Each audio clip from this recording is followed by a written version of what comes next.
وعلى آله وعلى صحبته الكرام والتابعين لهم بإحسان إلى يوم لا مرد له من الله. عباد الله، أوصي نفسي وإياكم بتقوى الله. يقول الله سبحانه وتعالى في محكم تنزيله بعد أعوذ بالله السميع العليم من الشيطان الرجيم: ولقد وصينا الذين أوتوا الكتاب من قبلكم وإياكم أن اتقوا الله. وقال جل شأنه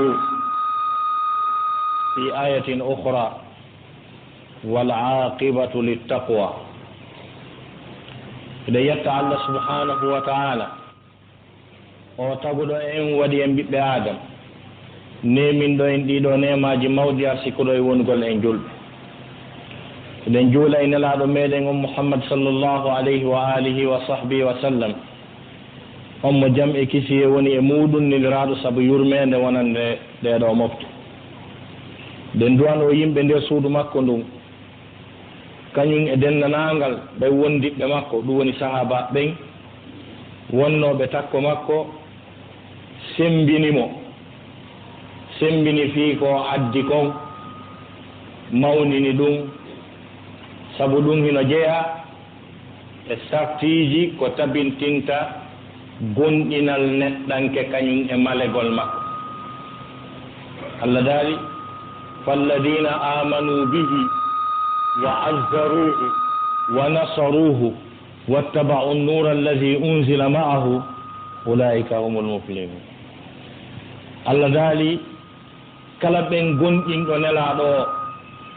ɓe sembinimo, ɓe wallimo, ɓe gonɗini lumiére annora mo o tippindinna e mum on, mo nelida e mum on tippinaɗo e makko o, ɗum woni ndeɗo alqur'anare, ɗum woni kaɗo dinal islam. Allah daari ko ɓen ɗo woni malaɓe ɓen, ko ɓen ɗo woni ɓe gonɗinal mum jaɓa acceptaka Allah subhanahu wa ta'ala. musidɓe julɓe tedduɓe, miɗo yamira hoore an, mi yamira on hulugol Allah subhanahu wa ta'ala. ko waɗi noon hulugol Allah subhanahu wa ta'ala ino jeeya e ƴiyal kaaɗo diina,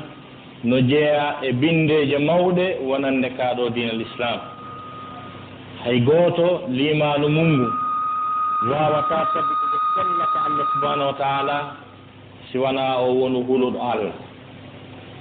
Allah daali ka ɓangingol wondema hulugol Allah ngol ko hunde nde dennanangal mofte ɗen fof kafi, mofte ɗen ɗe den ha hewti mofte feƴƴude ɗen fof no kafi hulugol Allah.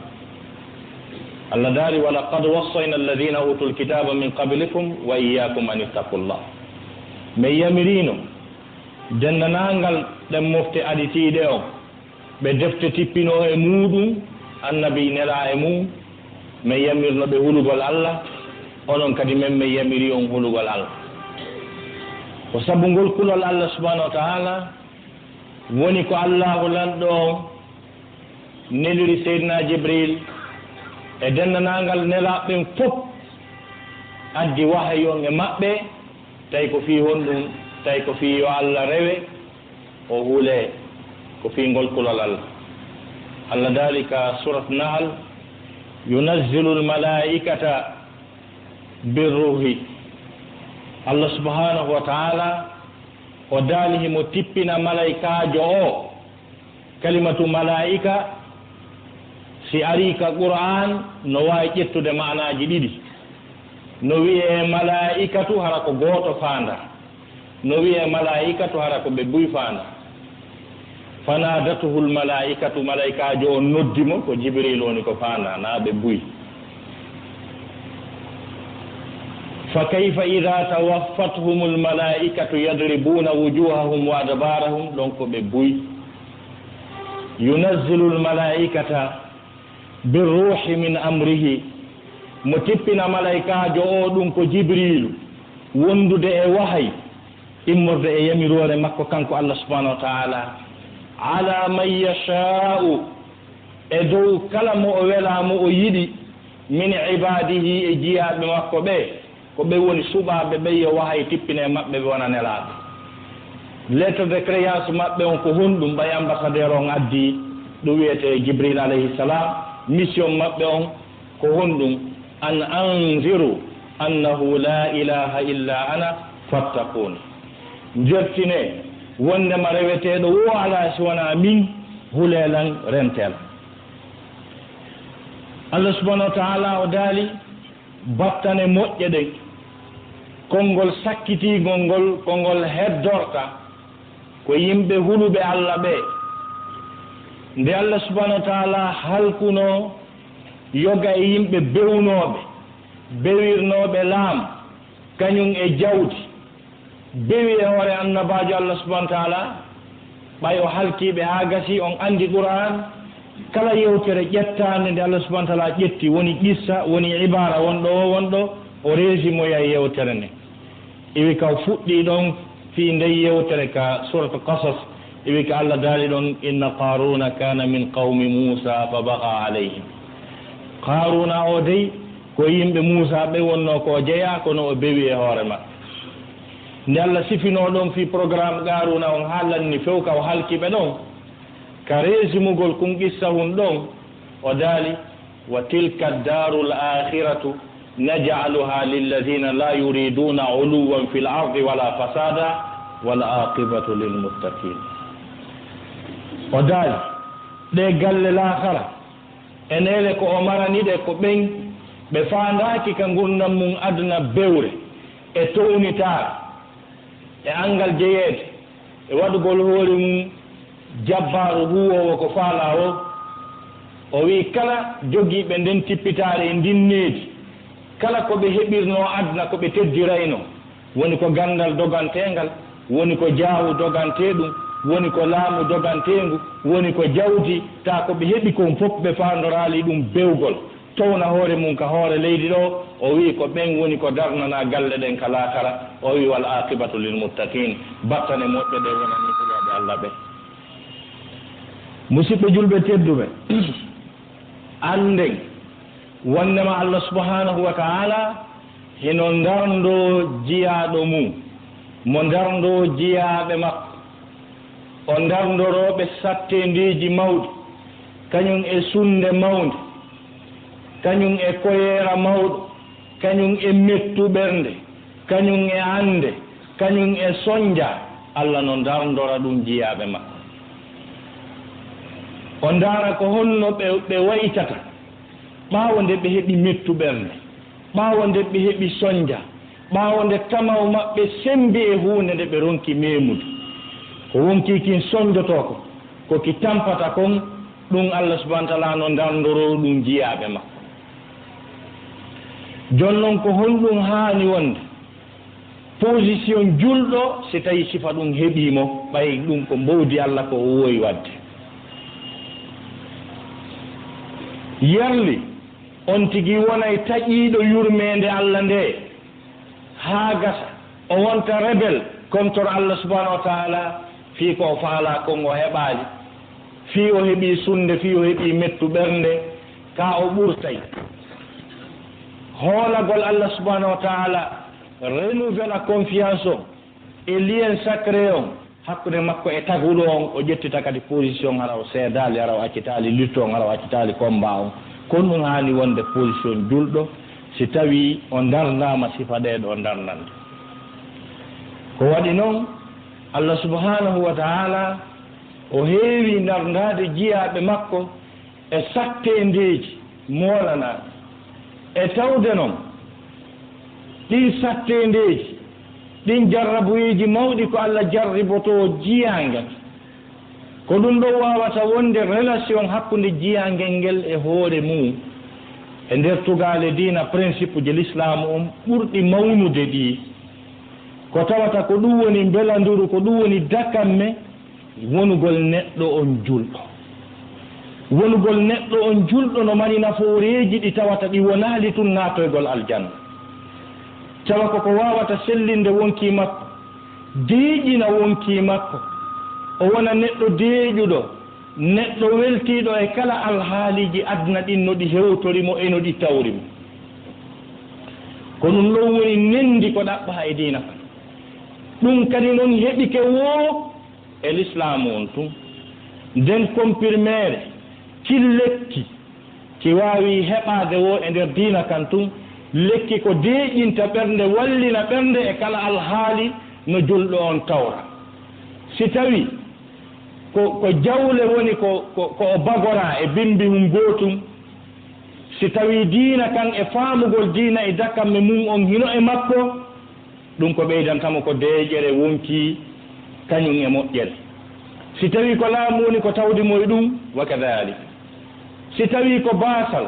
ko miskinaako si tawi ko tampere si tawi ko nawnaare kala ko tawdimo e oɗo l'islamu si o faamimo ko wontantamo ko deeƴere ko moƴƴere ko ɗum woni ko faanga ko ɗaɓɓa e diina kan ɗum heɓike o e l'islamu tun kadi ko ɗum waɗi hay inde diina kan ɗum hino naatori nder ton diina kan ko al islamu wiyete konngol wiyetengol ngol al islamu si ngol fusama konngol yalta e nder ton no wiye salam kisal ngol konngol salam ko ngol firete e français ɓeynnayi l'islam est synonyme de la paix parce que dans le mot l'islam il y a le mot salam qui désigne la paix mais quelle paix ici ça c'est la tranquillité de l'âme la tranquillité interne que tout le monde en a besoin aucune fortune aucun rang social ne peut aboutir l'individu à ce niveau sauf quand il intègre l'islam dans sa globalité et qu'il sache le sens réel de son appartenance à cette religion d'Allah subhanahu wa ta'ala ko feere ala ko wondema neɗɗanke on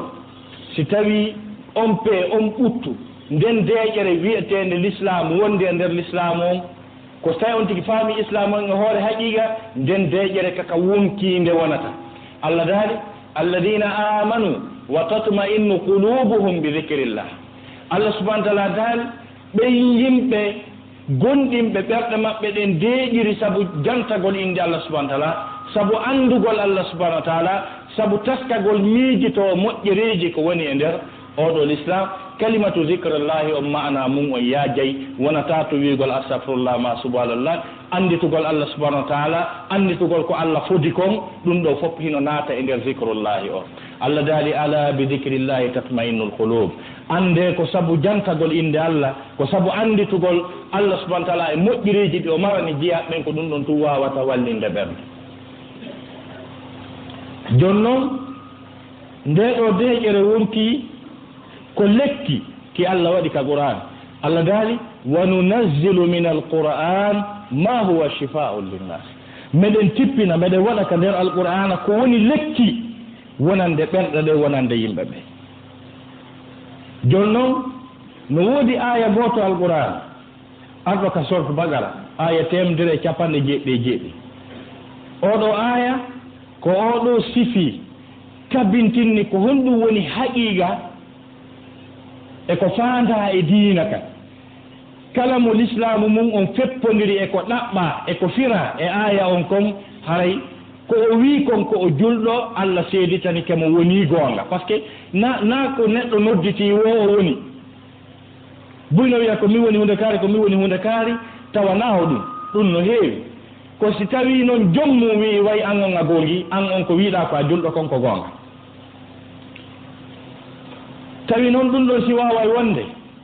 wongol maɗa julɗo acceptaɗo mo allahu nan ɗon seeditani julɗo yaagal mum ngol ka goonga ma julɗo yaagal ma ngal yaha e dow piiji tati ma nayi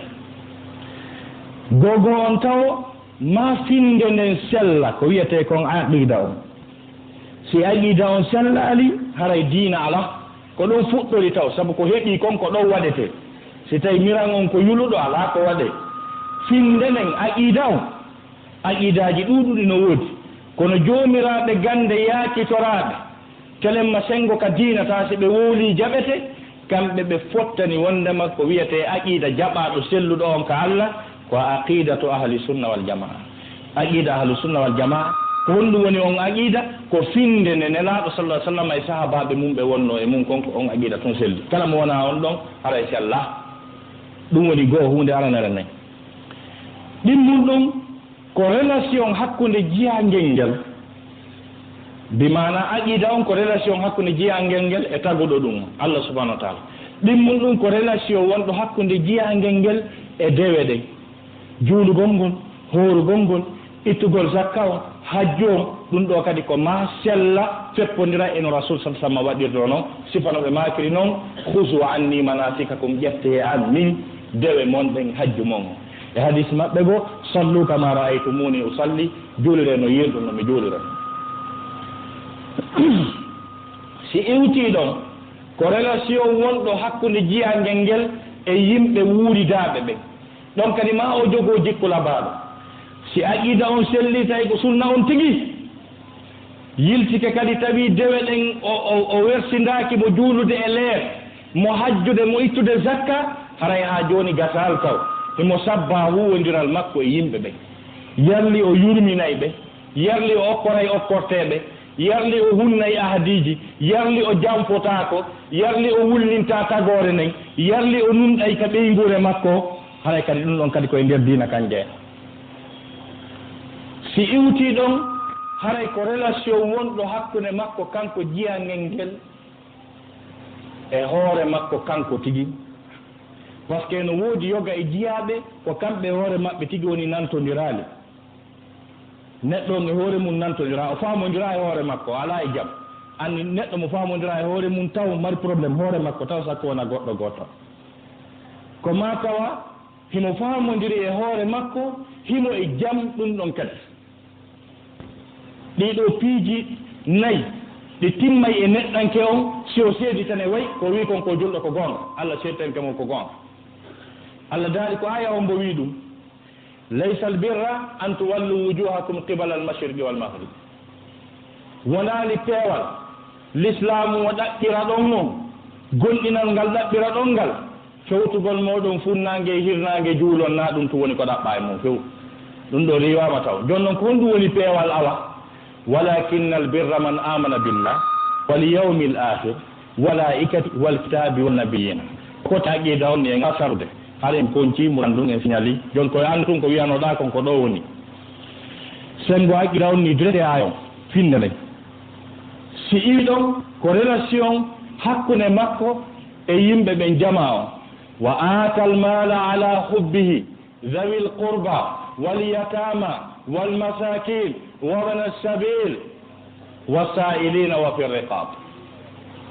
o ƴetta jawle makko ɗe o yiɗi ɗen tigi o okkora waasiɗuɓe haanaɓe okkorede ɓe tawata so okkori ɓeɗo retour ala ko ko laakara hettoroyi yani o moƴƴo e jiya ɓen o yurmina ɓe o assista ɓe e andeji maɓɓe ɗin o reno lorrugol ɓe ɗo ko relation hakkude maɗa e yimɓe ɓen si iwti ɗon ko relation hakkude makko e dewe ɗen joni ibadat wa aqama salata wa ata zakata o ñinna julde nde o itta zakka on haa gasa si iwti ɗon ko relation ji mawɗi wonɗi hakkude makko e contrat ji ahadiji ɗi o ƴettoda e nder société on e nder milieu o jama on a wi walle lammilamo jama on lamminima no woodi ko jama on sabborma ɓen waɗila ministre de l'économie no woodi ko jama on sabborma ɓe waɗila ministre de la défense no woodi ko jama on sabborma mun andun anini mapini ɓe waɗilan président de la CENI min organisé sa élection ji ɗin no woodi ko jama on sabborma a waɗama directeur kulle kol hunɗa no woodi ko jama on sabborma a waɗama imamu nde juulirde ɗo no woodi ko jama on sabborma a ludditani en ɗo ko fayɓe hunjo qur'ana ko ɗum ɗo winditote ko ɗum ɗo yoɓete lewru ko contrat ji no woodi ko sabboroɗa ɗum kala domaine ji ɗin fof ka tawata ɗo ƴettoda ahadi a ɓeɗo ƴettilan sobere ko min doginta ala jeeng no woodi ko ala jeeng sabborma kala golle contre les contrats sociaux ɗum ɗo fof hino naati e inclus dans ce passage coranique ko ɗum Allah daali wal mufuna bi ahadihim ida ahadu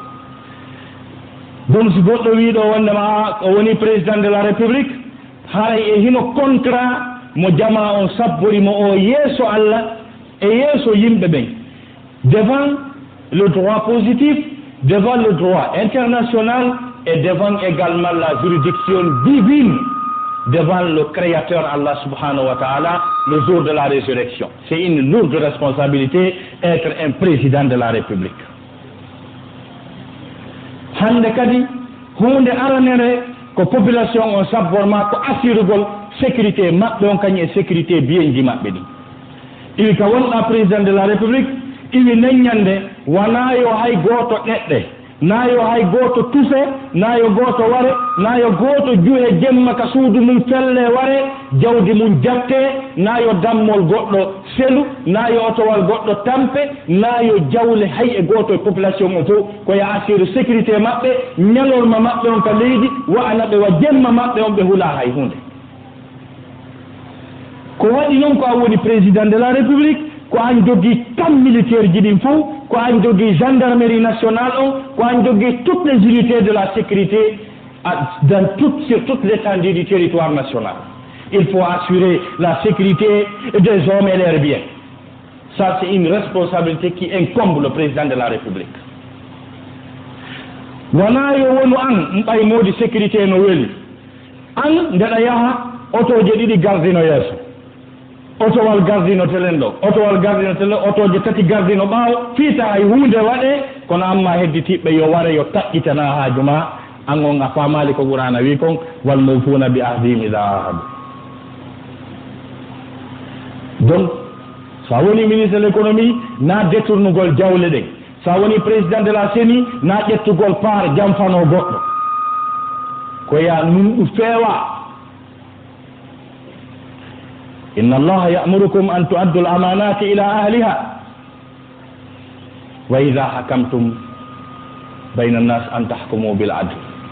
Allah lanɗon no yambira yo jonnito responsabilité jiɗin jommum en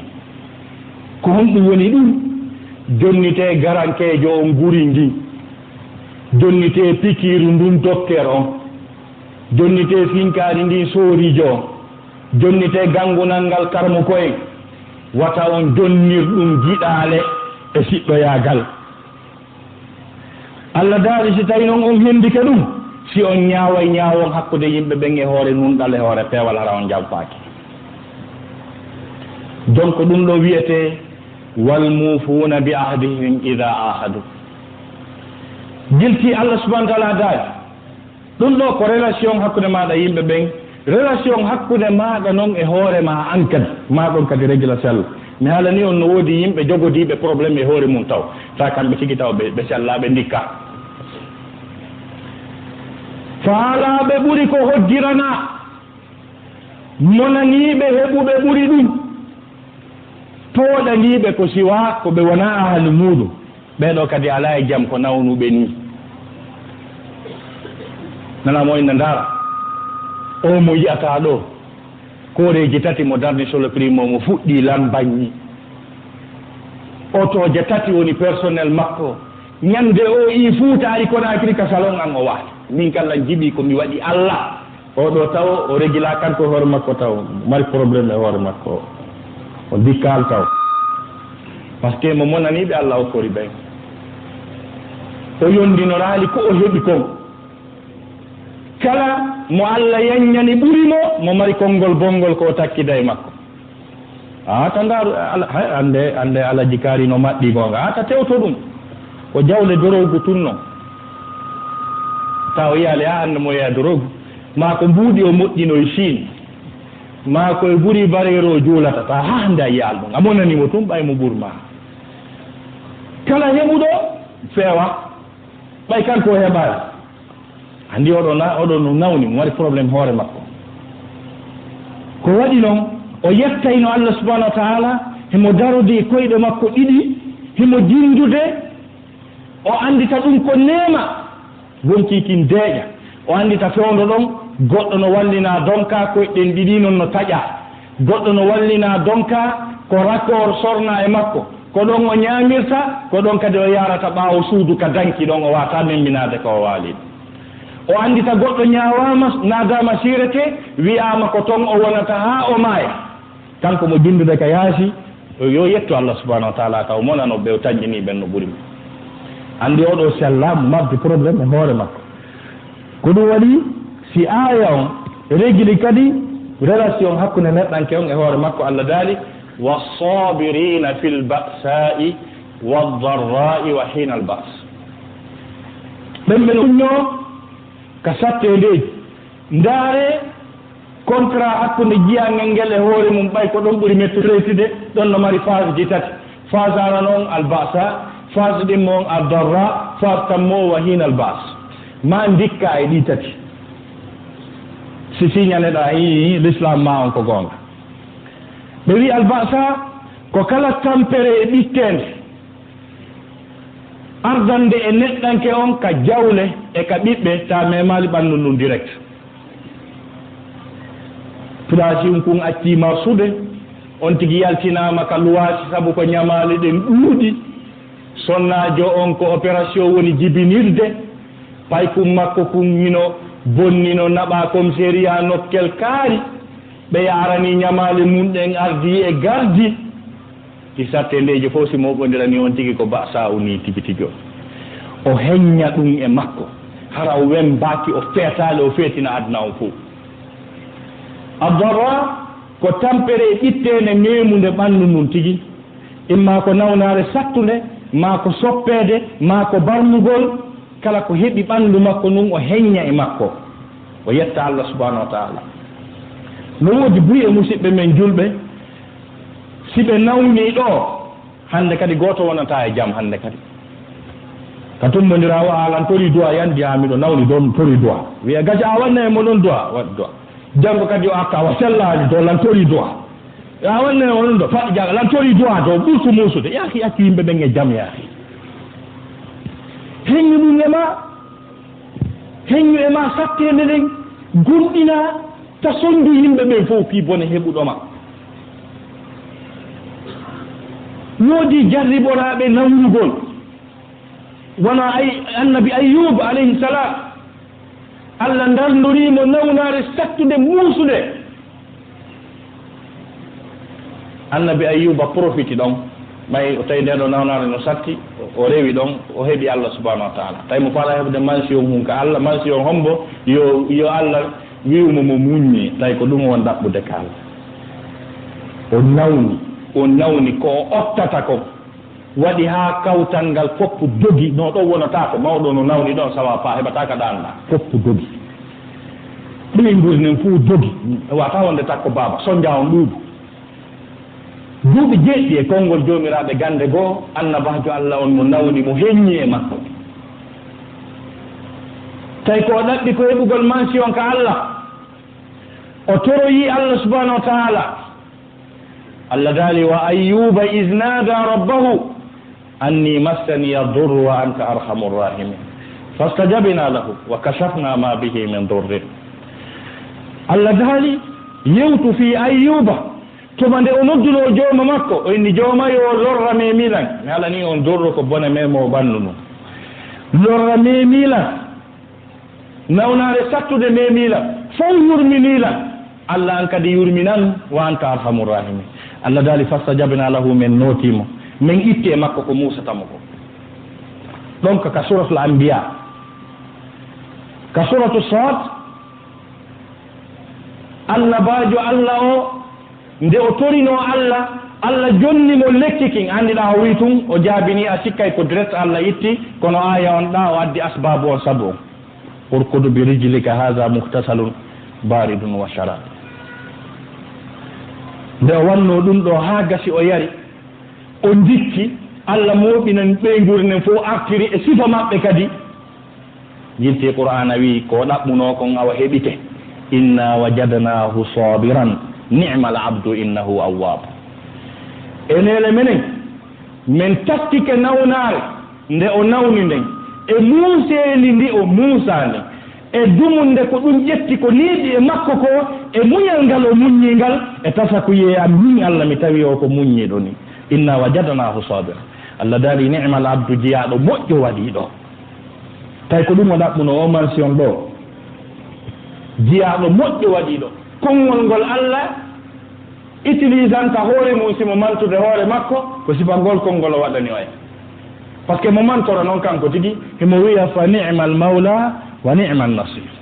himo wiya fa qadarna fa ni'mal qadiruna ta ko kanko tigi wiiti ni'ma o wi ɗum jiyaɗo makko o wi ni'mal abdu jiyaɗo moƴƴo waɗi ɗo innahu awwabu o ko ruttiniɗo e Allah annon ko honɗum feetinanta lajjine fof fi palino nanguma haɓi heñña ɗum e ma yetta Allah subhanahu wa ta'ala ko sunna Allah darga ko jiyangel dardorongel angal marsugol angal dépensi hara o ndaara ngel woni kañum e sunde ɓeyngure ndare annabi yaqub Allah no darndimo e ɓiɗɗo makko Yusuf alayhi salam ko waɗi noon annabaɓe fof leur rêve principal leur souci c'est ce qu'on appelle la continuité qui va hériter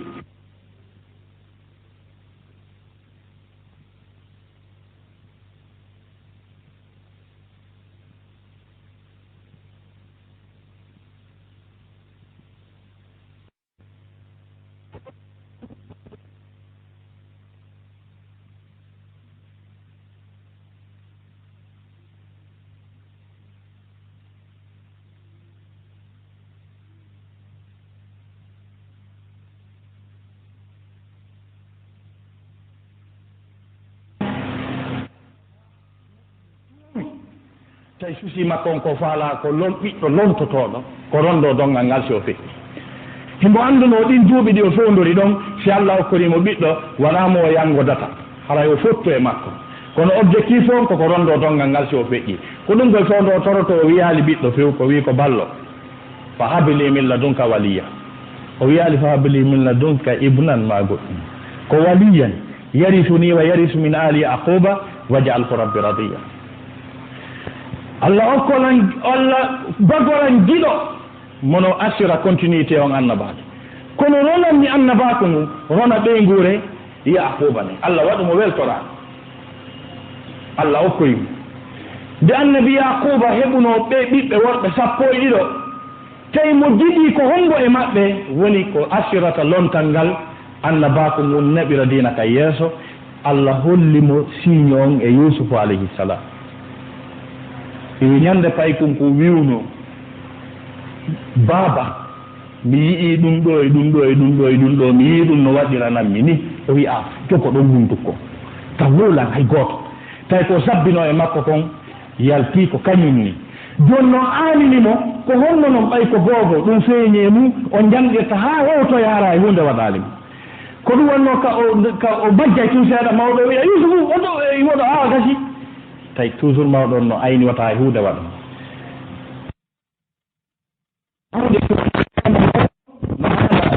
sabu ayɓe ɓe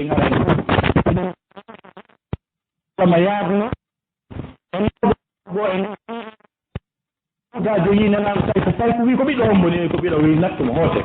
ɗum no e makko ko mawni e sodano ko addunoma kon artuno tawi si annabako nguma joni oɗo noon mawɗo mawɗo ko noon o yahoy o fuɗɗounegol o hikkitiɗon ede yeeyite o hikkitiɗon kurtede o hikkitiɗon sokede duuɓi deƴƴi kaso tawi o tan ɗo fof mawɗo mo yiɗatano yo seconde woni o yiyaali ɓiɗɗo makko o yiyaali ɓiɗɗo makko nden ande nden sunde tiiɗi e ɓernde annabi yaquba o aani haa o wuri o aani haa o wuri haa kanko tigo wi innama asku basi wa husni ilallah ko woni ƴakkudelan kon ka wonti an ɗo faale ɓiɗɗo an on e wula ɓiɗɗo an on nde ande ɗo e nde sunde ɗo Allah mi jonnima wallan Allah faabolan woni ɗon haa mawɗo woni o suni o hori ande susi ɓiɗɗo makko haa mawɗo watta feetu hakke ma ko lien sacré wonno hakkude maɓɓe kamɓe ɗiɗo ñande annabi Yusufa yiiduno e ben gootoɓe makko ɓen haa gasi o wi yahe Israël ɓayɓe fokkiti ɗon tum mawɗon ka woni to e pays o annduno o yiiti filon ɓiɗɗo makko Allah daali idhabu bi qamisi hada وألقوه على وجه أبي يأتي بصيرا وأتوني بأهلكم أجمعين. اللذان فلما فصلت العير قال أبوهم إني لا أجد ريح يوسف لولا أن تفندون. يا ديودلا desete wongol fokkituno Égypte fokkitu ɗum mawɗon ka woni to Israël o wi wallahi ɓiɗɗo an on si ɓattinokelan ko uuraynolan e makko ko simo takko an ɗum no uurudelan nini fi kala wiyami feeti tayle ko non wondi ɓe hewtu ɗum mawɗo wi mi yetanoti on na ino antu goɗɗo si weltiki ha mi yetanoti on ɓen baba na mi yetanoy ko on fewndi qalu ya abana astahfir lana torano men Allah yo Allah accan men ko ɗum fewndiɗo taw. Donc joni si annabajo heeɓi nden sunde nden ande heññi e mum ko honno en particulier jo goɗɗo goo ronkata heññirde sunde e ande ko heɓuɗa. Donc si tawi jama ma ɗum yimɓe ƴetti programme fi ɓantal fiyo leydi ɓanto fiyo nunɗal tabitu fiyo Allah rewe hara o yeddaka ɓe jokki ɗum e hoore laaɓa e hoore wakkilare si ɗum wopiti wona yoɓe maayu ɓe décourage o ɓe huɗidira ɓe fela Allah sina ɗum gana ɓe falbi ɓe jokkali ko heɓuno ɓeya ko ngeno ɓe gertirnono. Allah daali woodino woɓɓe go nangunoɓe sifa on objectif majeur ɓe heɓi sattende ɓittendeji e mum kono Allah winoɓe décourage anoti. wa ka ayyin min nabiyin qatala ma'ahu ribbiyuna kathir. heewi annabajo ɓe yimɓe darino takko mum ɓe haɗi fi objectif molanaɗo fiyo Allah rewe hara o yeddaka sattendeji e tampereji kono Qur'ana wi wama wahanu lima asabahum fi sabilillah wama da'ufu wama istakanu wallahu yuhibbu as-sabirina. Allah daali ɓe lo'ano sabu ko heɓi ɓe ko e sattende ɓittende e mettuɓerde ko ɓe heɓiri kon sabu fi Allah subhanahu wa ta'ala ɓe lo'ano ɓe jasano ko konngudi tati ari ɗon kalimat mutaradifat c'est des synonymes. Maintenant, les synonymes, c'est des mots qui ne se prononcent pas de la même façon, mais qui signifient la même chose. Yani, ko konngudi tawata maana majji no ɓattodiri kono no serti seeɗa. Kalimatu wahanu no ton, kalimatu da'ufu no ton, kalimatu istakanu no ton. Yani ɓe jasano jasare aranere nden ko wonti tin jasata ki hulaki décourage. Jasere ɗimmere nden ko tuma noon nangodira e wata dartade ɗum ɗo e foolama ɓe maya ɗon ɓe wawe jasere tammere nden ko ƴettugo salamu tumba sowa paasa watta e sokeje gaño e jondare no woni ren ala ko wawɗen ɗo no koɓe waɗi e wo ala ko wawɗen e jetti Allah e hoore woni ɗum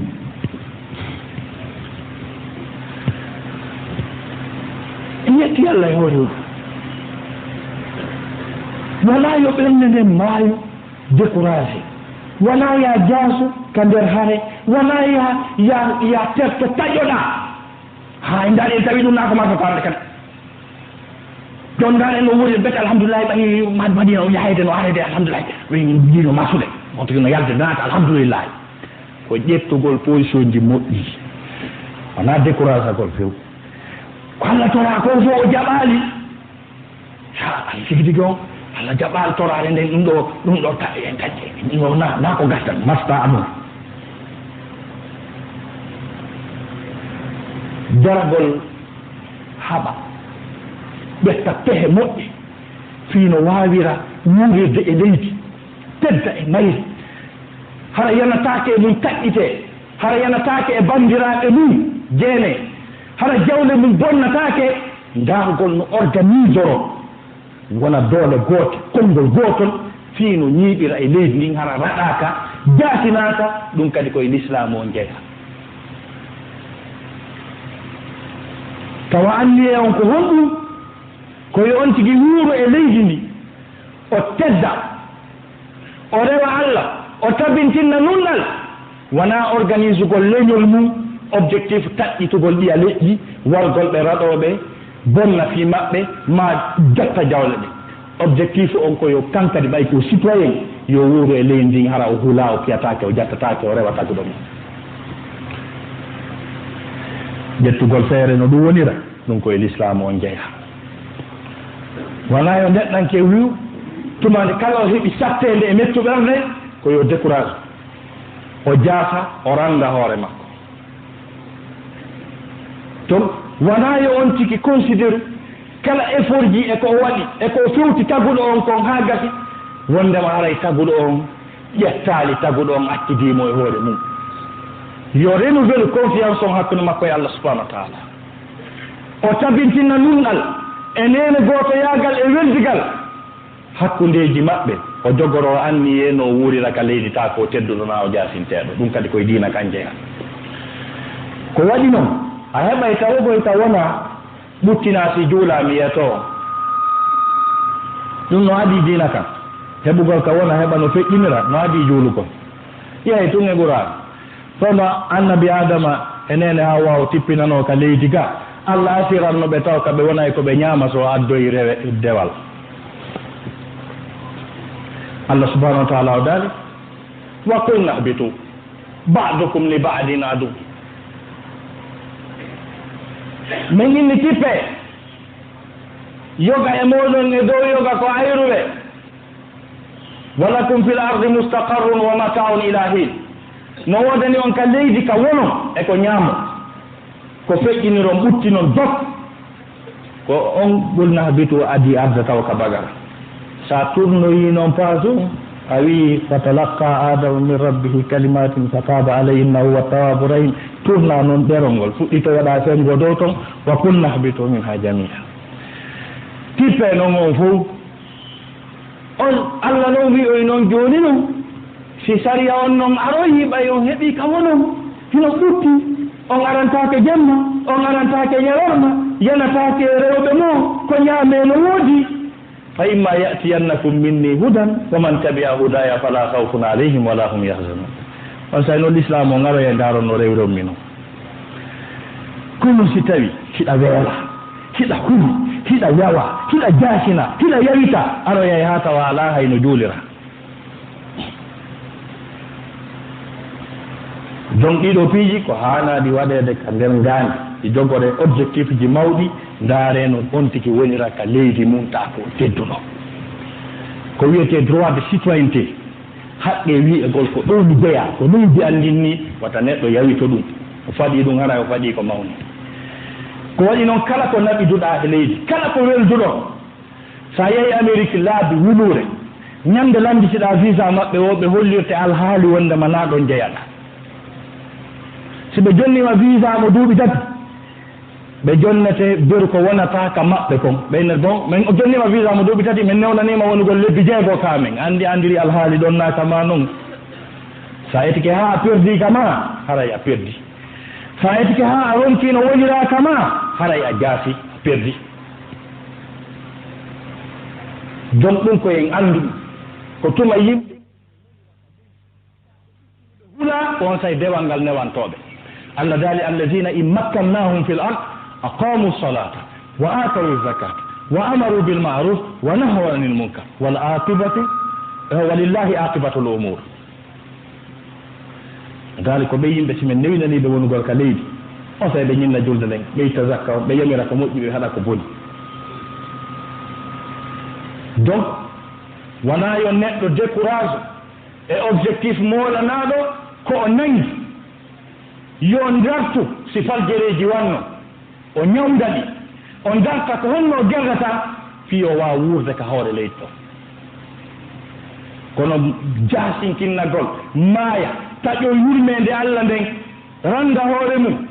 wiya joni hare ko watten hare ngane kalkono enen ko yamɓireno kalkal ton kadi naaka moon ton kadi naaka moon a yahay a taway toon taxe ji ɗin e loi ji toon ɗin kadi feera ko ya ngaaru laawol no wonira kama rewa Allah subhanahu wa taala أقول قولي هذا وأستغفر الله لي ولكم جميعا فاستغفروه إنه الغفور الرحيم. رب العالمين وصلى الله وسلم على رسوله الأمين. الحمد لله على نعمة الإسلام وكفى بها من نعمة. musidɓe julɓe tedduɓe, neɗɗo fof neɗɗo kala no sifori e ko woni e leñol ngol o jeeya yo rento tooñe, yo rento tooñugol. Allah regilay bandi on tooñuɓɓen tooñoɓɓen ko neɓa ma yawa Allah regilay ɓe. Allah jiɓaki tooñuɓe, Allah jiɓaki no tooñira tooñuɓe kadi goyno andi hoore maɓɓe, ɓe andi kan no ɓe tooñiri e no ɓe falliri, kono Qur'ana tabintinni do nangay tooñuɓe. wala yahtasabanna allaha ghafilan amma ya'malu zalimun innama yuakhiruhum li yawmin tashasu fihi al-absar. wata sikko Allah ulanno on anda ma imo wertindi e tooñoɓen ko woni huude ko ande o nennuɓe. innama yuakhiruhum li yawmin, yawmon ɗo ko nakirago yari, no wawi wonde dangal, no wawi wonde ñallal goo kadi. o wi ko ñallal tun, o wi no wawi wonde lasara, no wawi wonde ñallal goo kadi. sabduɓe tun e ñallal goo wetanayɓe ñande goo ɓe tawa alhaali on changi naka ɓe sabbinoɗo. tamo wo naatu e programme tooñi, tamo wo naatu e programme tooñooɓe, sabu intérêt wum aduna ma intérêt wul leƴƴi nafatamo hay hunde tooñoɓɓen no sabbi réguileede. ndi leydi men ndi yoton la Guinée c'est un petit pays de grands événements. to so kunni kono ko gera ɗo ko e ko gerete ɗo ko koko luttete fillede tun.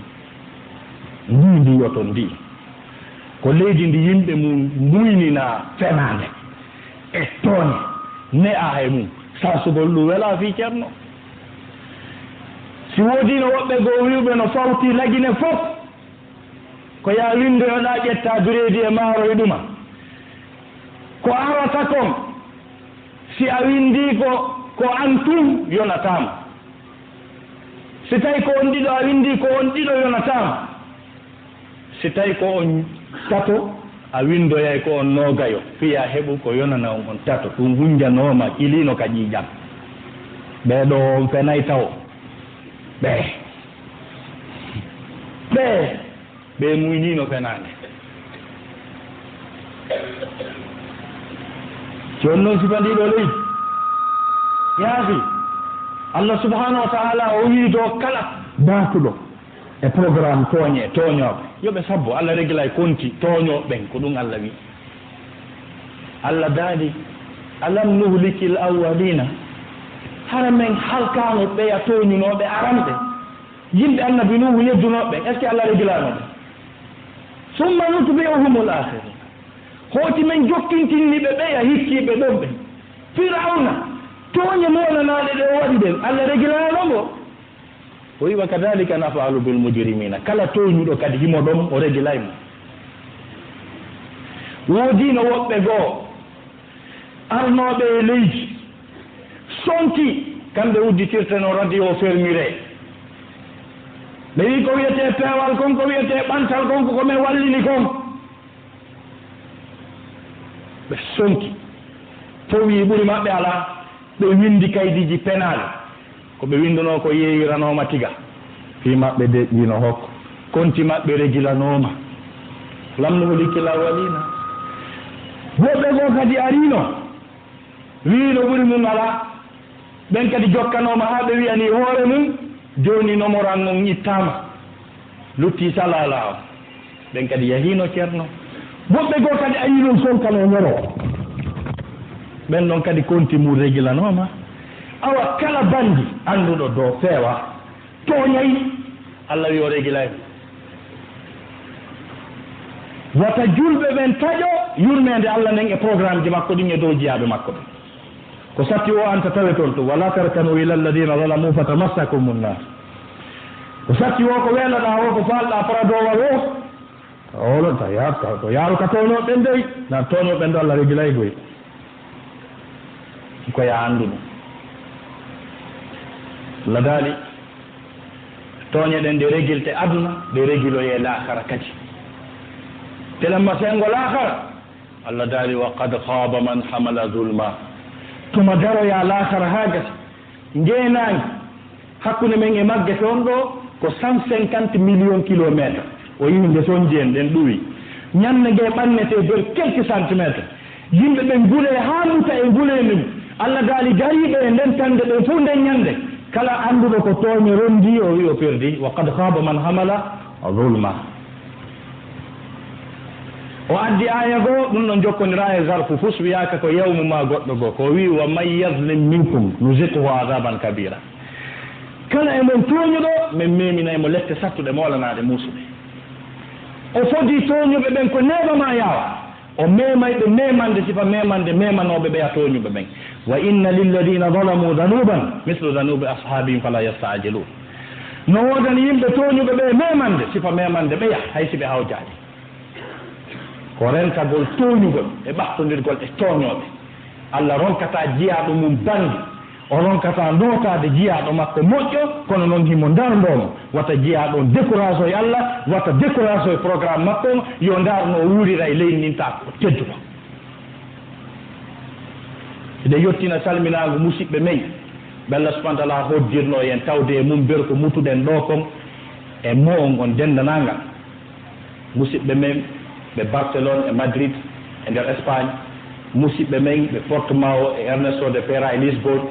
ɓe Portugal musidɓe meɗen ɓe Amsterdam kañƴe Tribord ɓe Hollande musidɓe meɗen ɓe Paris e France musidɓe men e ko ɓanni état ji sappo e nder Amérique ɓeɗo fof no andi fimon onon julɓe Allah Lagine Conakry julɓe Allah Centre Diar ɓe salmini on salminagol islam اللهم أرنا الحق حقا وارزقنا اتباعه وأرنا الباطل باطلا وارزقنا اجتنابه اللهم اعز الإسلام والمسلمين وأذل الشرك والمشركين قوموا إلى صلاتكم يرحمكم الله landi si tawi joni musidɗo maɗa himo ñawlima joni noon o ñawlikema ha gasi ari noon ha hitande landi fewndike joni noon ka itta zakka si tawino o jogananokima ɗin ɗon sa itti zakka on a okkoraynoma ka zakka joni noon hiɗa wawi calculde jakka on ha anda fo muɗum ko jilu inna joni zakka kanko ko makko kon a yoɓirimo ɗum ɗon ka ko ma hettaɓe si waɗa الرحيم الحمد لله وكفى وصلاة وسلام على نبيه المصطفى وعلى آله وصحبه ومن تبع آثاره واكتفى على إنجلك لندن ستاوي قد نجوغاني ما نياماند ستاوي دواوي transfer den ñamane ɗon wattande zakka jonna moɗi en wowli ngal landal ɗo ngal jabama nokkeli buy ñuuɗe ñamande si tawi a taɗike hettugo ñamande nden nde wattatake zakka few ko ronkuɗa hettugol ko gawiyata ɗum ko Allah jonnata ɓe wi noon si tawi yandi ñamande nde tottiɗa mo a hettay nde tottiɗa mo a hettay ko himo mari ko yoɓire himo woni kadi pré yoɓugol mo innuma on sa nde mbuɗɗi ndono ɗo sanga faalaɗa o a yettolami jonne tawi on ɗon himo jeeya e jonneteɓe zakka ɓen hiɗa wawi transferde ɗin ɗon ko waɗɗin ɗon hino fayda e junngo ma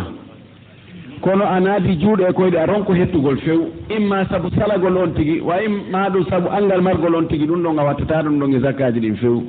a calculta ɗum ɗon rewna zakka on ɗon aray koye sa jonnayi on ɗon zakka on mo ñawlɗa ɗon ko ya yittu e zakkaji ɗi kontuɗa ɗin jonnamo ɗum ɗa heddo ha toma Allah o jonnoyimo o jonnuma haray ɗum ɗo woni ngal landal ɗon ɗo woni ko falde e annisinde julɓe men ɗo en annisini ɗum e darsuji goo e conférence ji goo kono murani ɗon no ɓeydude tun tekkude no ɓeydude tun hulɓinade kon ɗum woni ɗum ko ngol moccugol moccoɓe seytaneji ɗi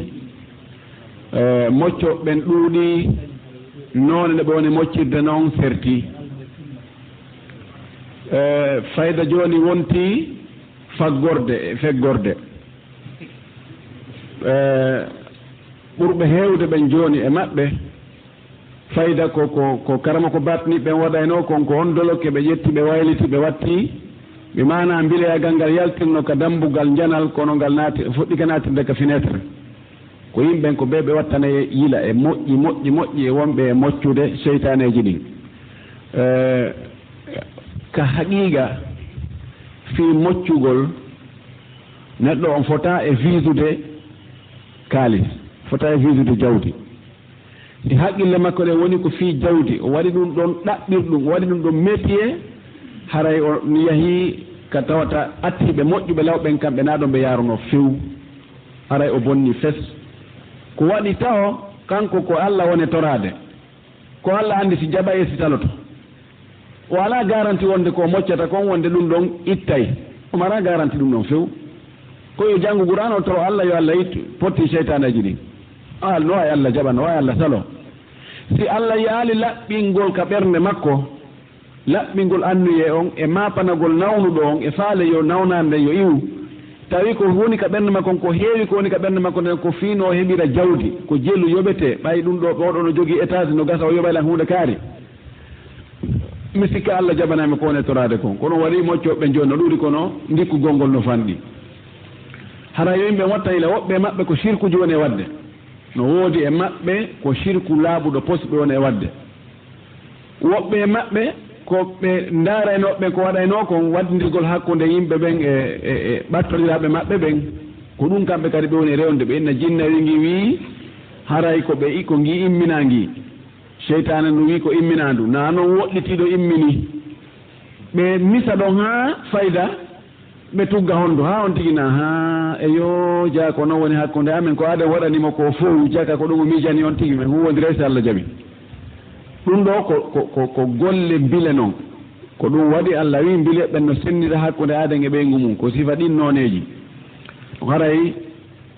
finde sellude nden ko hiwetende no jeeya e ko bonnata finde sellude sifa ɗin piiji hara yimɓe yo watta hila mourado moƴƴuru joni ngol moccugol woni mode mo ɓe no wadde façon no faalira a yaha ino keeligo ɓe innama si ɓe moccante ɓe yeyta innama waɗa 2 millions ma 3 millions no woodi hottotoɓe ɗum taw donc ɗum ɗo wonti noon e goɗɗo goo wona sifani dey taɓe ƴettuɗo e hadis ruqya ka sahabaɓe moccoyno oyato ɓe ƴettannoɓe waɗa dalil sahabaɓen kamɓe yani wona ɗum ɗon wona ɗum ɗo wonno métier on ɗum ɗon ko arno tun ko sudfa ko ar ɗum tun rewi feƴƴi daragol waɗa ɗum ɗon métier jooɗo ɗon a jokka hay fustina ɗum ɗon taw ɗum ɗon wona ko yamira jooɗagol innamin kañum ko moccugo yimɓe tun dawata nokkugo hindata nokkugo yeeyata yenata watta hay fus kañum ko moccugol ngol tun waɗugol ɗum tun métier wona ko hani few ella ala yon tigi ɗaɓɓir nokkugo si tawa o yii maapiɗo fi moccanteɗo wakkilo o mocca yo eto wonde o moccira fi Allah hara o landaki mo moccani on hay fus tentini so tawi kono miskimɓe o moccani si o landoto yo taw o landoto ko haqqille jaɓi ma o wiya joni ko heɓuɗo ko Allah sikki on joni ɗo mi woɓamin mi ɗe ayaji naɗo mi sowdu ɗe si tawi ko ɗum ɗo haray hiɗen e jang kono sina ɗum haray no fokkitiri ni haray ala dow ko wiyen hannde kadi karama ko ɓe yettesoɓe ɓen ɓe jogii ellaji en arti ha ellaji ɗi kadi wonno ɗon haray ɗum ɗon yen fote wattande ila mourado moƴƴuru moccoɓe ɓen wo moccete ɓen wo ɓe wattan ila e mourado nam ɓeɗo landi o si tawi neɗɗo fimi drogue ha ɗum woni saabu haqqille makko ɗen boni o feeti haray himo naati e ñaawore kanelaɗo maaki feetuɓe ɓen windantake bonɗi hara himo naati ɗon o woye kanko natta ɗon no wiya no yeddodira hakkude karama ko ɓen wano neɗɗo yara beere ha haqqille makko ɗen bona o seera ɓeygu makko o wiyna ɓeygu makko mi accitima kono fewn ɗon o ala hakkil ki yahino yalli ko o seeri ɗon kon o nanguitirta ɗum wiye hayso ɗiwtoyi beere nangi woyi ɓeynima andi ɓeygu ma yahino ko on no naɓi mo a accitino mo min mi wolal ɗum ha hannde taw kansan e o a accitunomo yalli ɗum ɗon kontata ka kontatake hakkude karama ko ɓen no gaɗi gay jumhur e wi imam Malik kañum e Shafi'i e imam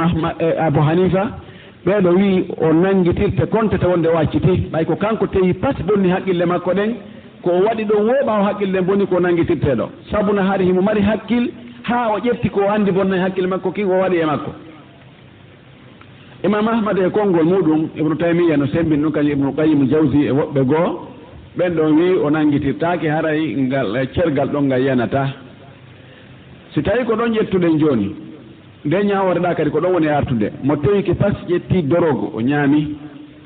taban no fottana kala haqqeji yimɓe ɓen ko o waɗi kon ɗum ɗon ko o nangitirteɗo haqqeji yimɓe ko o waɗi so yahi o barmini goɗɗo ko nangitirteɗo si o wari goɗɗo ko nangitirteɗo so bonni jawdi goɗɗo ko nangitirteɗo amma noon hakkude makko e Allah masalan si o juulali ma o hoorali ma o waɗali piiji goɗɗi go wonɗi hakkude makko Allah yalla Allah nangitiraymo nangitirtamo ɗum ɗon ko hakkude maɓɓe toon ɗum ɗon en wiyata Allah nangitiraymo kono noon en wiyay hino haani ko Allah nangitiramo en tori Allah wi Allah nangitirmo kadi kono noon Allah kanko yurmeteɗo ko yaafotoro ɗum ɗon alana en kono noon haqqeji yimɓe ɓen fof ɗi o waɗi ɗin haray ko kanko hana nangitirede himo hana kondanede e muɗum ɓay ko kanko bonni haqqille makko ɗen ɗum ɗon no serti emo tawata ko ni tun haqqille mum boniri ko Allah bonni haqqille makko ɗen na kanko woni sabu muɗum. Bel andi landal goo wo wigol radiyallahu an kaari yo Allah weltano yo andi sahaba ɓen sen wowli inde maɓɓe inne radiyallahu anhum joni no est ce que si karama ko min kadi ɗo joni karama ko jogo kummalo jogo sen wimo kaarijo hay tawi radiyallahu anhu ɗon andi o yiya e defte wona imam Malik e Shafi'i Ahmad Abu Hanifa e karama koɓe goo ka defte si ɓe inni ɗaala imam Malik ɓe inni radiyallahu anhu ɗaare ka defte defte madahibuji ɗi fof